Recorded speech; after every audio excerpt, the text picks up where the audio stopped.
আমাকে দুইটা মুরগি পোড়াই দাও, ক্ষুধা লাগছে। হ, খাইয়া দেয়া বাপের মতো দাম রাখ। দাদি বিয়া করমু। তোর এই শরীর দেখে কে তোরে বিয়া করব বাপ? দাদি তুমি কইছিলা আমারে কে বিয়া করব? দেখ বউ লয় আইছি। হালকা দুধ খাইয়াল। দাদি বালতি ভইরা নিয়ে আসো, এইটুকুতে হইব না। হালকা, তুই আমাদের তোর বিয়াতে দাওয়াত করলি খাবারের জন্য, কিন্তু তুই তো আমাদের দিয়ে অনেক কাজ করাইলি।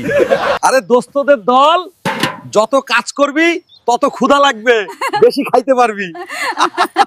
কালকেই তুই বাপের বাড়ি চলে যাবি?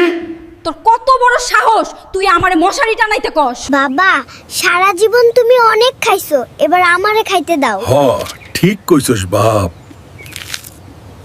শালার মশা, তোকে একবার ধরতে পারলে ফাঁসিতে ঝোলাবো।